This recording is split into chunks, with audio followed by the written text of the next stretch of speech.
Amid ongoing rhetoric around border security, the number of immigrants surrendering to federal agents grows. Go through the proper channels. Don't put your family through a dangerous situation. Understanding how the government shutdown impacts Arizona. You have to remember all the people who depend on the federal government. Plus, the role cartel crime plays in the city of Tucson. The biggest influence is the drugs that are brought through.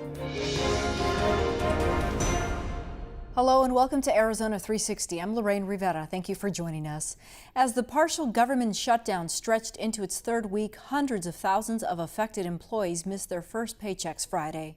Later in our show, we'll learn more about the shutdown's impact on workers and services. But first, a closer look at what's at the center of the stalemate on Capitol Hill: border security and immigration. As we've reported, Customs and Border Protection has seen a sharp rise in the number of families asking for asylum within the last year. Days before the shutdown began, we saw firsthand what that looks like during a brief trip to San Luis, Arizona, outside Yuma. 166. Our ride with Yuma Sector Border Patrol begins before sunrise. Agent Jose Garibay is showing us an area along the Colorado River.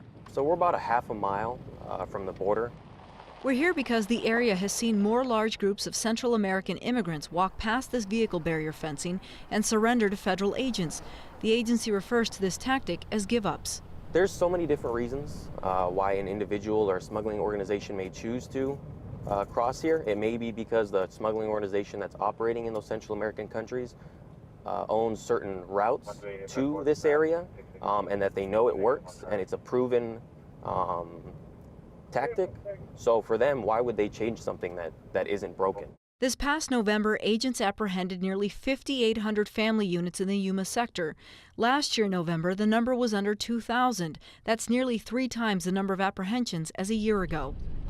We're seeing activity out here at all times of the day. There's no specific popular time frame. It's just whenever these smugglers that are taking these families up from Central America, smuggling them over to San Luis and up here, we're on their timeline. They know that we're here 24/7. On this particular morning, along this portion of the border, no one crosses.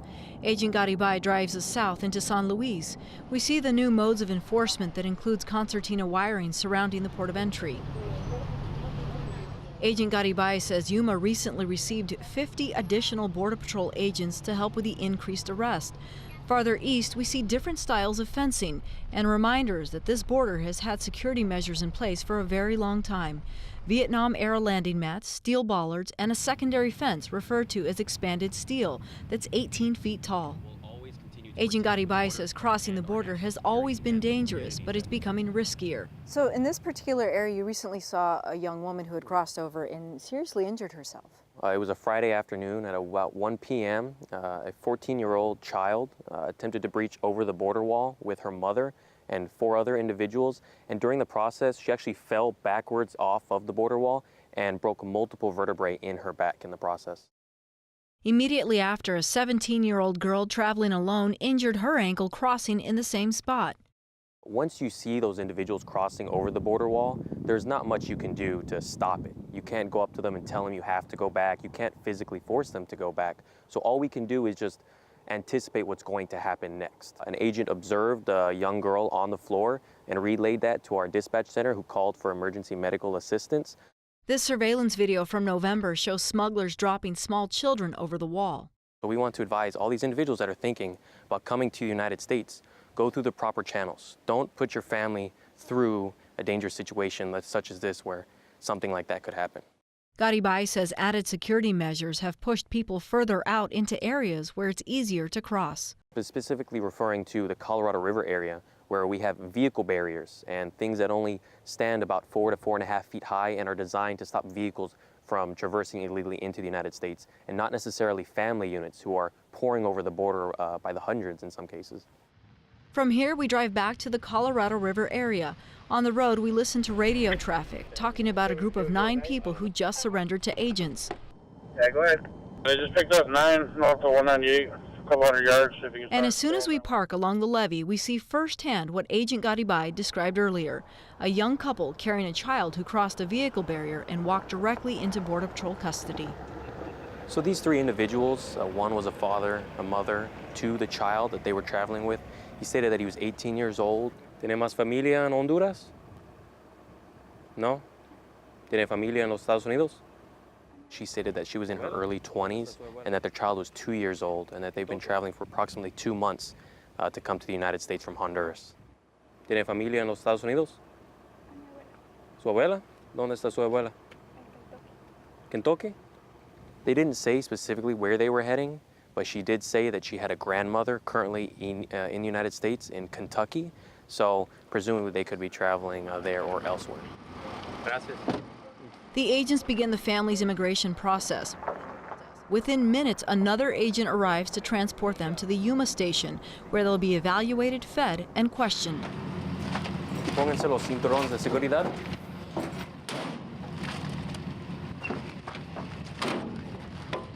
Then minutes later, less than 100 yards from us, a group of Central Americans approach agents after crossing the same stretch of vehicle barrier.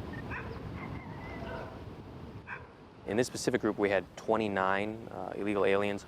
26 of them were Guatemalan nationals, and the other 3 were Hondurans. We actually had 14 children here. We watch as agents tell the group to sit in a line, remove their bags and paperwork. Many of these individuals come with documents pre-prepared, some in Ziploc baggies. They'll have identifications photocopied, so they'll just have a paper of it. They'll have their birth certificates. One individual here actually had paperwork from the hospital that her supposed child was born in. Agents begin asking questions like if anyone needs medical attention. No one says they need help. Agents begin their first phase of the immigration journey in the U.S., documenting names and countries.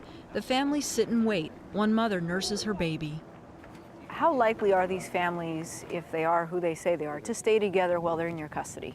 During the investigative process, we're going to ask and make sure that they're families, and these families, they'll be put together based on, if the single males will be put together, single females, and we want to make sure that all these individuals are safe while in our custody.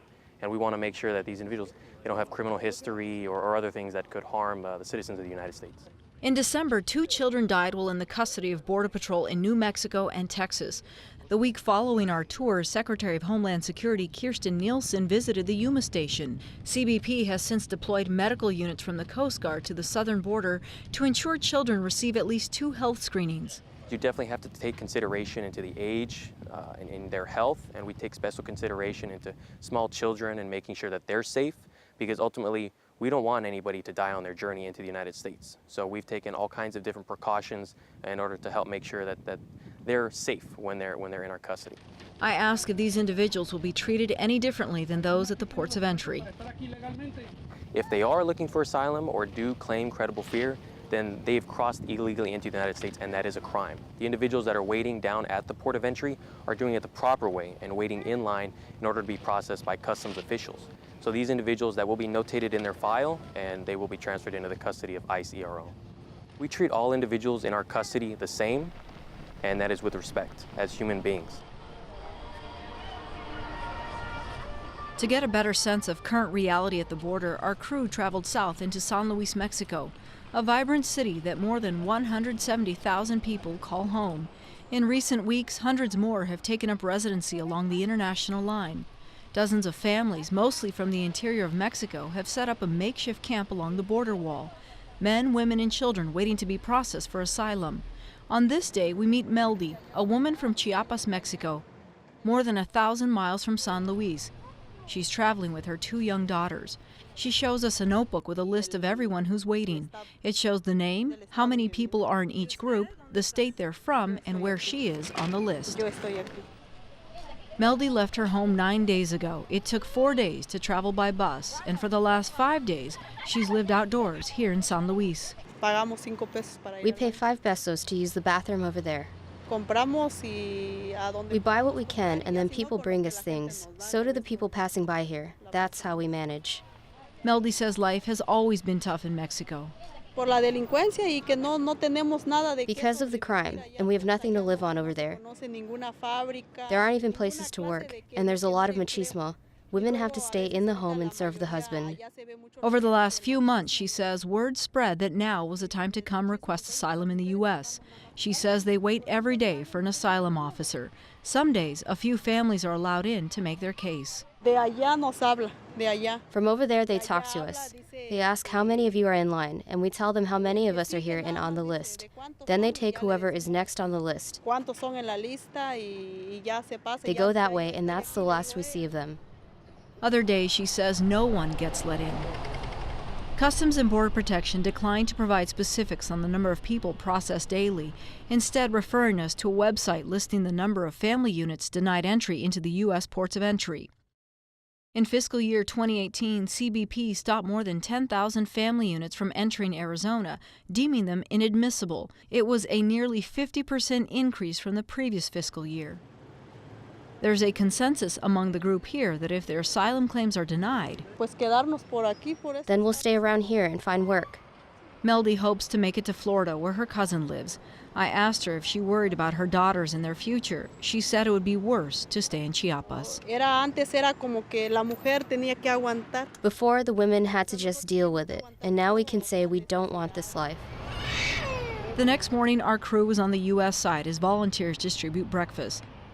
Efforts like this are common as communities on both sides of the border come together to support these families. This is Pastor Jose Manuel Castro at the Gethsemane Baptist Church in San Luis, Arizona. These donations come from people in the community and from Caring Ministries, a national nonprofit. Everything from food to clothes is transported weekly in semis between metropolitan cities as far away as San Francisco to border communities like San Luis. Many people bring some help to these people because they are in a very, very critical situation. Broke the heart when you cross in front of them, and the situation is very, very worse, you know.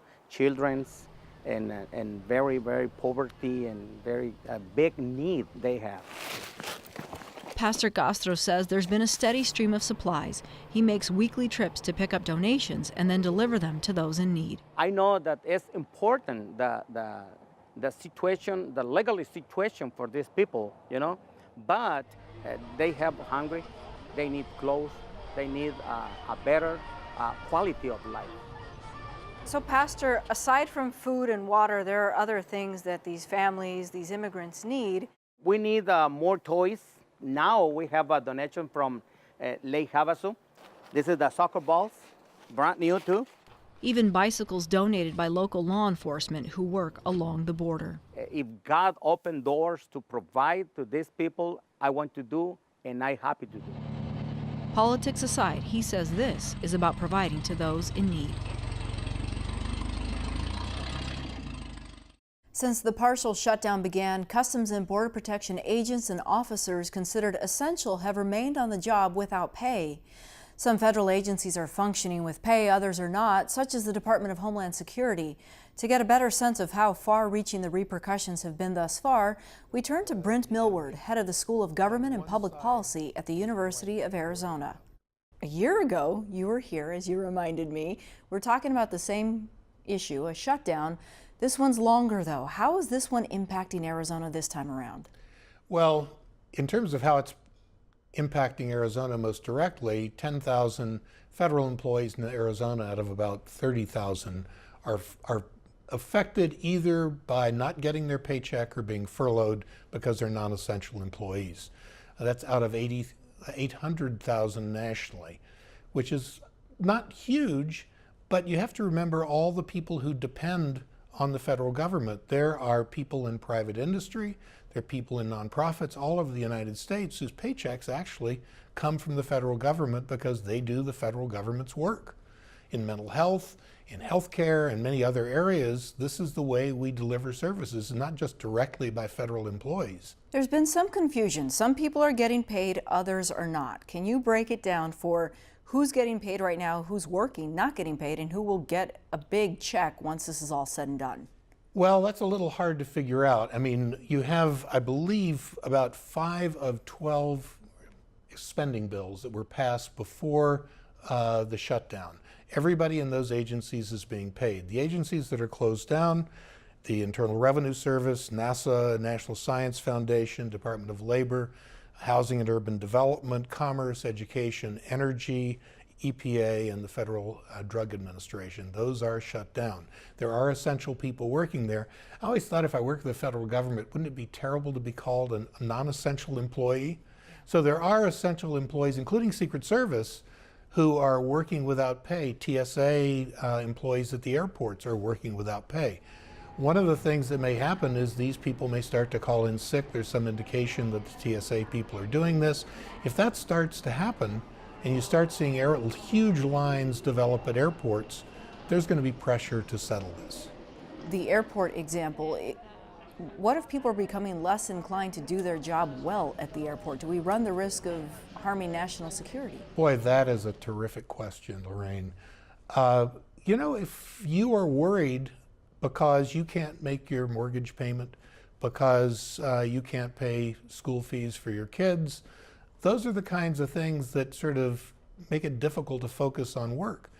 And if people work because they are forced to by law, but aren't getting paid for it, the quality of work may suffer.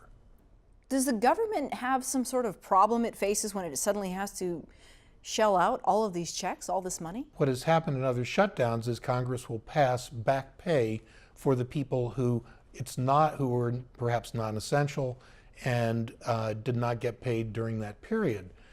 But there's not only the work of getting the government back up running, but also all the backlog of stuff that has to be done, plus all the new stuff that has to be done as well.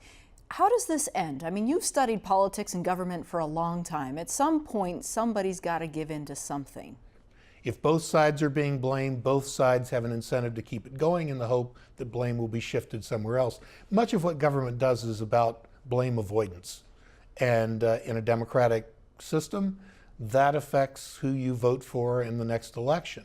So if one side looks like it's losing, they may be more willing to compromise than not. Is it possible to end amicably where people are saying, okay, we can do this, we can put that aside just to get an issue taken care of?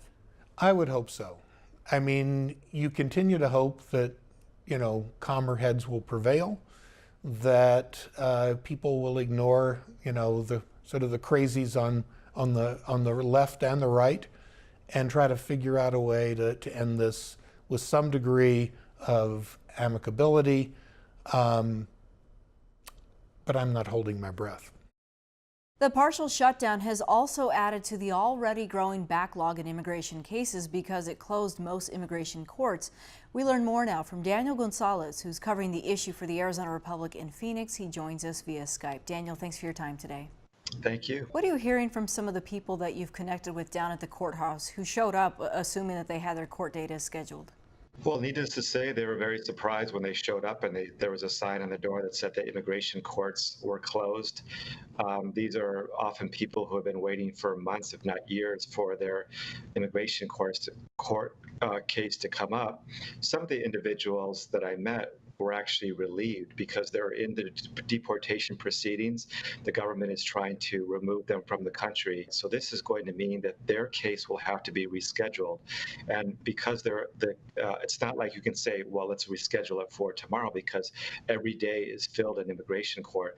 So it could be that immigration judges won't be able to reschedule their case for months and possibly years. So that's going to buy some people who are facing deportation more time in the United States while their immigration case is pending. Other than a sign on the door, is there any other level of communication coming from the federal government to these people? Is there some communication through an attorney, perhaps? Well, if you go to the EOI, the website, that the agency that oversees immigration courts, they have posted a notice on their website, but most people aren't going to go to look there. And immigration lawyers are trying to get the word out. One of the big concerns that one of the immigration lawyers I spoke to talked about is that some of these cases are very complicated. There are cases that are going to possibly, the hearing will last several hours, and they've scheduled expert witnesses and different kinds of testimony to happen during those hearings. And let's say that case is scheduled for sometime this week. They don't know when that shutdown is going to end, and so they don't know if they should bring in have those immigration experts show up for court or not. So that creates a lot of hardship for immigrants who are facing hearing during this time. These are individuals who are honoring the process, showing up as they're supposed to. Do you get the sense that there's some frustration that's looming because this process continues to be delayed and they may not show up for the next one? Yeah, it's very frustrating for people because, as you pointed out, these are people who are trying to follow the rules. They may be, the government is trying to remove them, but they feel that they have a legal right to remain in the United States, and they're trying to do everything they can to win their case and show that they deserve to be here. And to have this added onto their waiting period is very frustrating, I can imagine, for people. The other thing, the big kind of irony here is that the president is trying to shut down the government because he wants to have a border wall built, because he says he wants to stop this problem of illegal immigration along the southern border. And this just creates additional backlogs, which means that the people who arrive at the border will get to live in the United States even longer, including some of those people who may not qualify for asylum. So it's actually making the problem worse that he says he's trying to fix. Okay, Daniel Gonzalez from the Arizona Republic joining us via Skype. Thank you for your reporting. Thank you.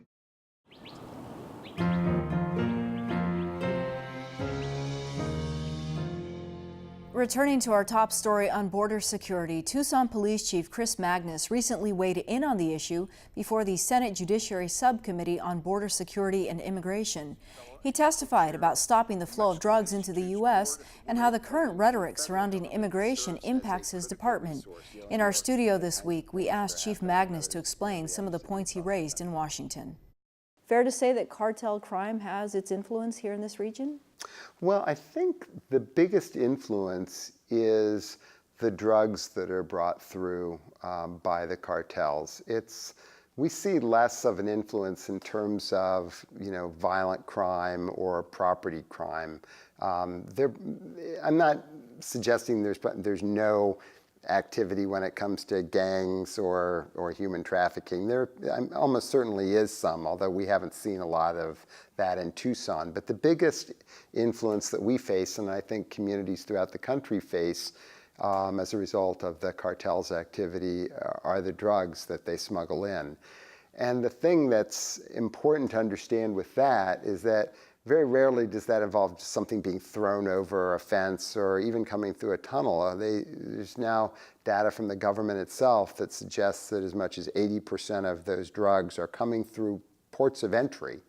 And so I think what I was encouraged to see from talking to people when I was in Washington is that on a bipartisan basis, really, there seems to be an understanding that we really need more resources at the ports of entry. You specifically mentioned a recent case with the Bureau of Alcohol, Tobacco, and Firearms and the arrest of more than 50 people, I think. How common are events like that where you work with other agencies to take down crimes associated with border issues? Well, I think they're not terribly common, but they're very important, and often they involve significant numbers of weapons or drugs. But it definitely requires a team approach. There is a role for local law enforcement, but again, I think it's important that we say we're not doing immigration enforcement. That's something we leave to the customs and border enforcement people. What we are doing is working cooperatively around things that cause crime in Tucson and that could cause problems for our residents. And it's fair to say you are concerned about the perception of the community, specifically perhaps the Hispanic community, and how they view officers when they respond to incidents. Do you think you've made some gains in that area and in that trust that you've talked about? Well, fortunately, that's something that we've been building over many years here. I mean, I think that's critical. Just to deal with any kind of crime in the community, we have to have the trust and confidence of all of our residents, regardless of their documentation status. So we want people, even if they're not in this country legally, to feel comfortable coming and reporting crimes to the police. We want them to work with us to help get those crimes solved, or to even appear in court as a witness or victim if necessary. Because here's the reality of it. The people that are committing those crimes, they're a risk to the entire community, not just one segment of the community. And so it's in our interest as a larger group of Tucson residents to have an environment where people feel comfortable contacting and working with the police, and we want to maintain that trust. Have you run into instances where people have specifically said, I'm not comfortable because I don't know what you'll do with this information, or what other agency you might share it with?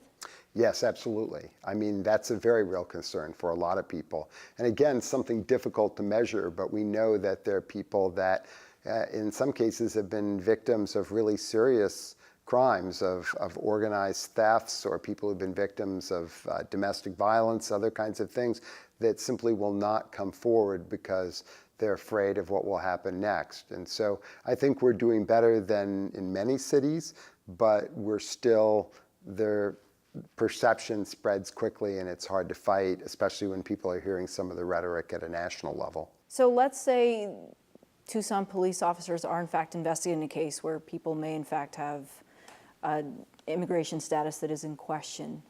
What is the protocol for your department, and do you share that information with other agencies?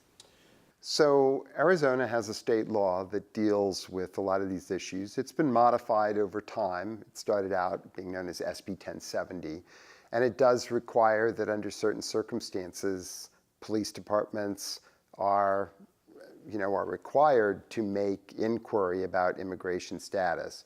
But it also sets there are real parameters as to when you can do that. You can't just ask anybody that question under any circumstances, and there has to be reasonable cause to believe that someone is here in an undocumented status.